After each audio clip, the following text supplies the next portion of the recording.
Okay, I think it was, I didn't get the exact translation. Did you get exact? I think what basically he was trying to say is that the circumstances are uncertain, but there is a certain degree of optimism. Yeah, I mean, that's broadly what he tried to say. But I also want to bring out, Arnab, that, it's something which I want to remind you, our audiences, more importantly, about it, that Nawaz Sharif did say some months ago that when Manmohan Singh's government really seemed to be on its way out, that I'm waiting for the next government in Delhi to be in place to actually reposition or realign our relationship and to try and revisit the whole Indo-Pak relationship. So I think here is a possibility. Nawaz Sharif is going to, in the foreseeable future, he has time on hand, but he has limitations. No, but he's dodging he's operating in very tight circumstances. But he's dodging the real issue, because I want to go back to Tariq Azim and Brigadier Javed Hussain. Brigadier and Tariq Azim, KC Singh raised a very simple point here.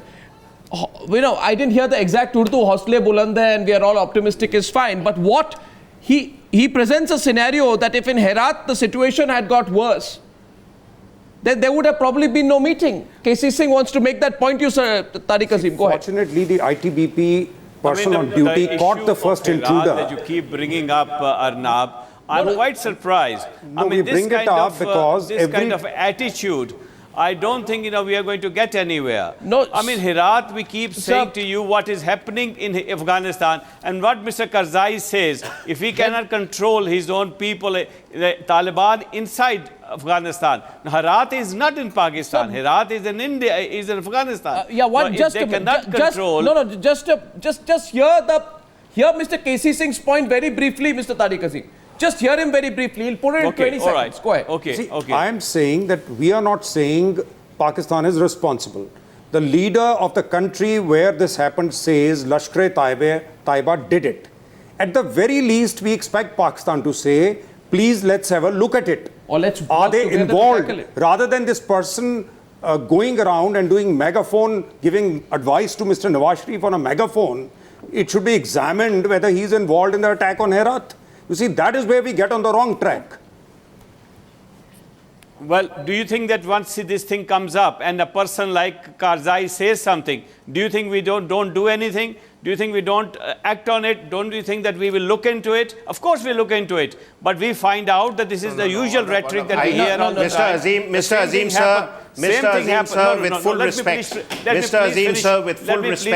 there is enough evidence on record that you were warned by the British and the American intelligence agencies and the President of the United States that you were involved in the attacks on Kabul. You did nothing about it. There has been enough evidence also of your involvement in a new book called The Wrong Enemy. You've done nothing about it. But anyway, let's move on from that about what we can expect. Just recently, if you have been reading Praveen Swami's article in the Hindu newspaper, which is a very respectable newspaper, he laid out how RAW had developed the expertise to carry out covert operations inside Pakistan. And he has given out all the details. And we've been saying it all along. And when we give you evidence what RAW is doing inside Pakistan, in Balochistan, in Sharm el-Sheikh, when we give the evidence. And also, let me also tell you something. Not very long ago, when we had a trilateral meeting in Ankara, Musharraf was there and Karzai was there, and he was given all the evidence. And when he was shown all the pictures and all the evidence, Karzai did not have anything to say. So what Mr. Karzai says, I'm sorry, but we have to take it with a pinch of salt. If he cannot control people acting inside his own borders and blaming it on Pakistan, please also keep an eye on that as well. Anyway, let's not, we'll see.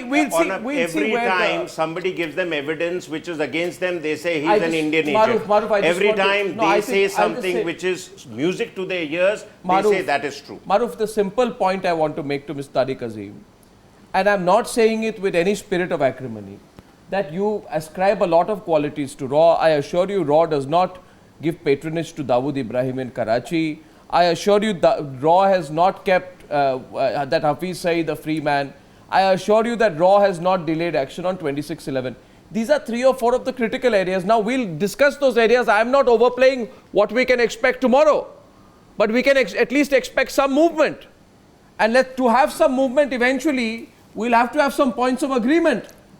right? So very quickly before I go, I'm completely short of time.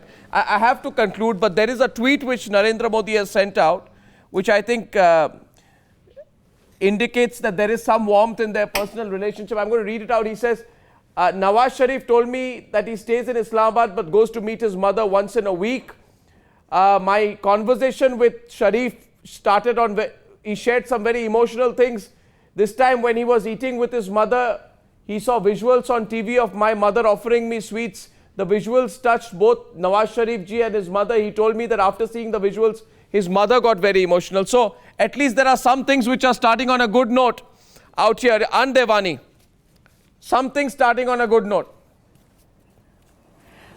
Excellent. Yes, I know he goes every Saturday. And Arnab, all that I want to a minute, say, Arnab. And he sees his mother, Arnab, and he respects his mother. And if the mother says something, I'm sure the Prime Minister Nawaz Sharif is going to listen to it. I'm glad things are going on a good note, at least very briefly. Yes, Vani, 10 seconds. Yeah.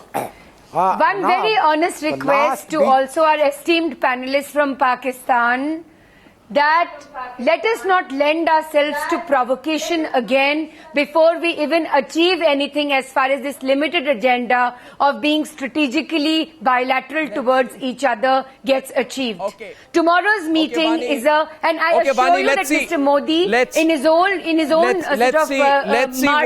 will definitely address things by and by. But I want to really honestly request, and I will come back on the other side for one last section on the News Hour tonight.